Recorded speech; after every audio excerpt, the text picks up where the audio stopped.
Les partis et regroupements politiques sortent de leur silence. Depuis leur déclaration commune, ils mettent la pression. Dans une résolution, le Conseil de sécurité des Nations Unies veut interdire la vente d'armes à Israël.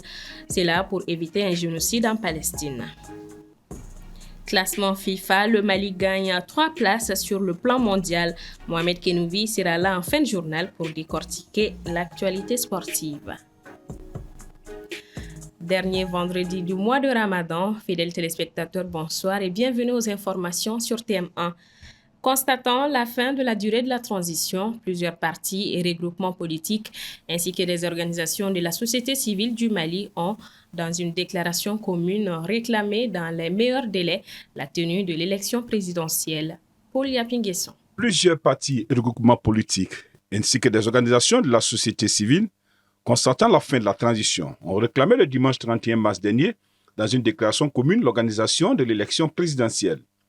Composée de la DEMA-PAJ, le RPM, le YELEMA, la CODEM, l'ASMA, le PS Yelenkroa, le FA Ankawiri.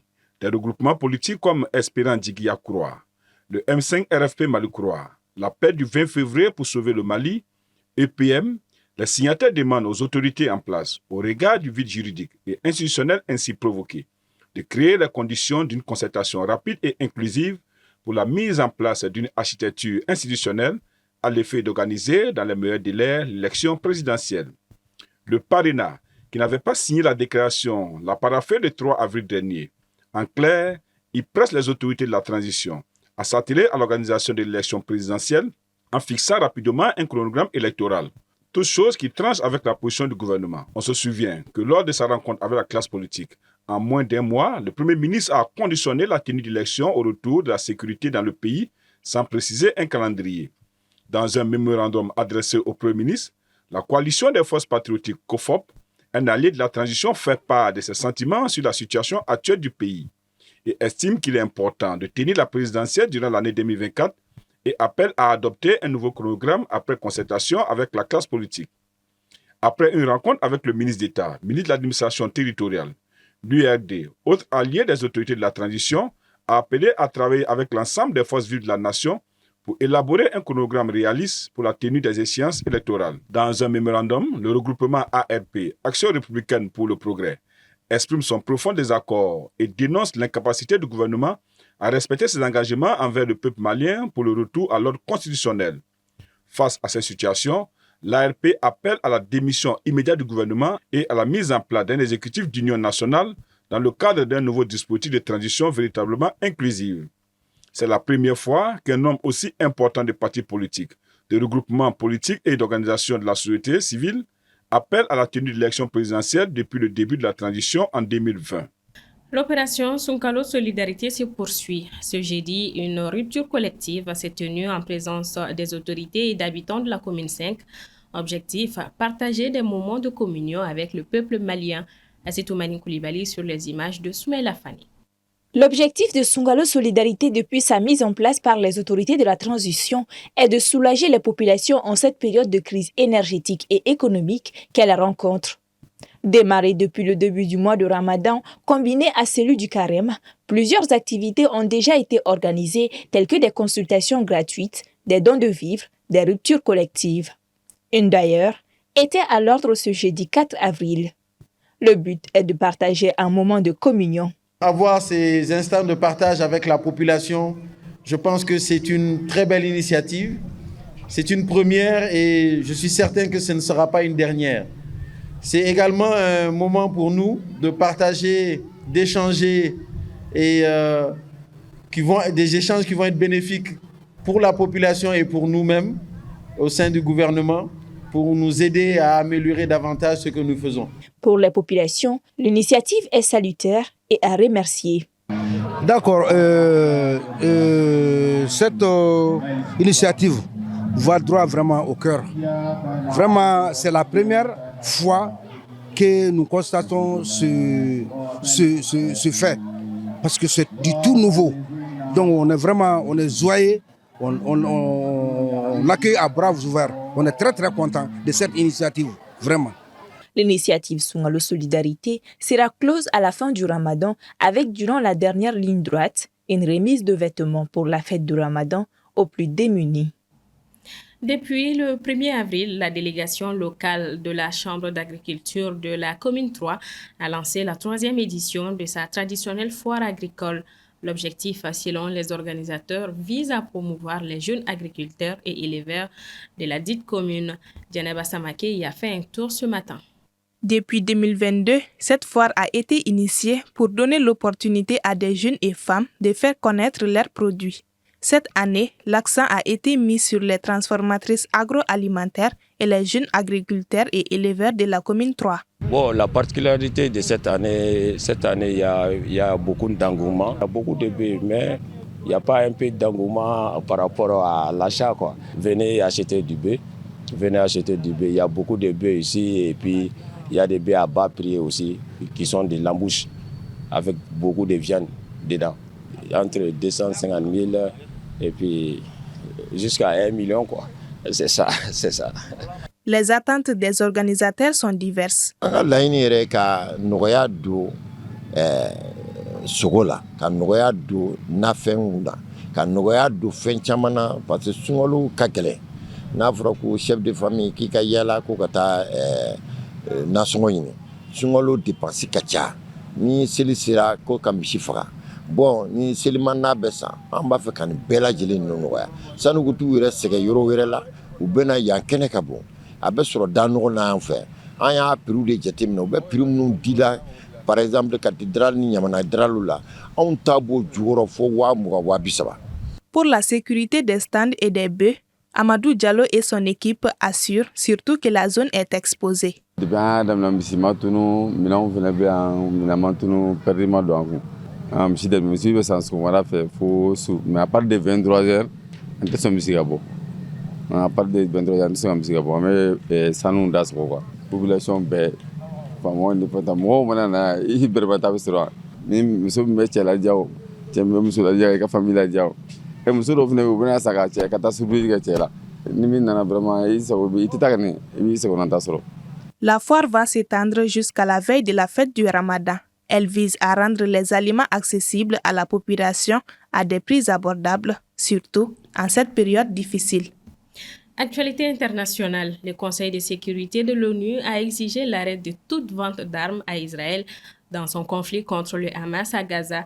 Cette résolution évoque les craintes de génocide contre les Palestiniens. Aminata Keïta. C'est la première prise de position du Conseil des droits de l'homme onusien sur le conflit opposant Israël au Hamas depuis le 7 octobre.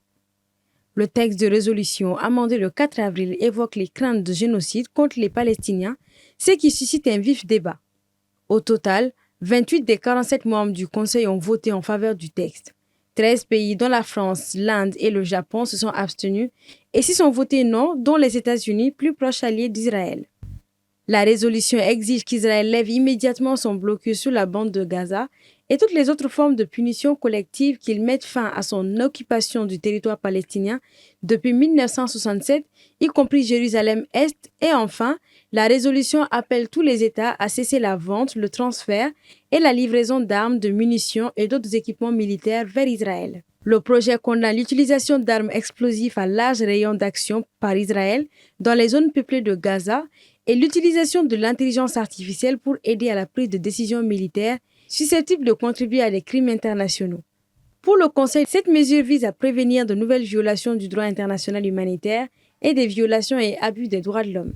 De l'autre côté, le projet de résolution ne nomme pas le Hamas mais condamne les tirs de roquettes contre les zones civiles israéliennes et exige la libération immédiate de tous les otages restants ainsi que la garantie d'un accès humanitaire immédiat aux otages et détenus.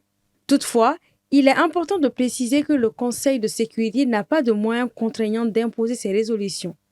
Et toutes ces condamnations n'ont pour l'heure aucun impact sur le terrain. Pour rappel, la guerre a été déclenchée par l'attaque du mouvement islamiste palestinien du 7 octobre dans le sud d'Israël qui a entraîné la mort de 1170 personnes côté israélien. En réponse, Israël a mené des opérations militaires à Gaza qui ont fait plus de 33 000 morts. En Côte d'Ivoire, dans le district autonome d'Abidjan, la mendicité est interdite sous toutes ses formes. L'information a été donnée dans un communiqué signé par le vice-gouverneur du district, métropole de 13 communes qui compte plus de 6 millions d'habitants. Selon le communiqué, la mesure vise à lutter contre le désordre urbain, le commerce ambulant sur les grandes artères et l'usage des charrettes à bras pour le transport de marchandises. Cette décision intervient après des opérations d'expulsion massive et des démolitions de quartiers précaires et des bidonvilles d'Abidjan pour l'assainissement selon les autorités ivoiriennes. Pour la chronique sport, je suis avec mon binôme du vendredi. Bonsoir Mohamed Kinoubi. Bonsoir Maritou. Alors on commence par les résultats de la 21e journée de la Ligue 1 Orange. Oui, cette 21e journée a débuté mercredi avec la victoire du Djoliba AC sur les 11 créateurs de Niarela, 2-0. Hier, jeudi, Binga FC a pris le dessus sur l'USFAS, 1-0. Même score également pour l'US Bougouni devant ATS de Koro, tandis que l'AS Korofina et le COB se sont quittés sur un score nul et vierge, 0 but partout. Plus tôt ce vendredi, l'AS Real de Bamako était face à l'AS Black Star, tandis que l'AS Bakarijan jouait contre l'USC Kita et l'AS Police était opposé à Afrique Football Elite. La rencontre entre le Stade malien de Bamako et l'US Bougouba a été reportée à une date ultérieure. Basketball, cette fois-ci, cap sur la 3e journée du championnat national D1. Sur le tableau masculin, l'AS Real était face au Stade malien ce vendredi à 15h et la même affiche a eu lieu sur le tableau féminin à 17h. Et toujours chez les femmes, Calaban Sport Club se mesure en ce moment même au Djoliba AC. Chez les hommes, tout à l'heure à 21h, Attar Club de Kidal joue le CRBT. Demain, samedi 6 avril, toujours chez les hommes, à 14h, l'USFAS a rendez-vous avec l'AS Sigui de Caille, tandis qu'à 20h, l'AS Police défie l'AS Commune 1.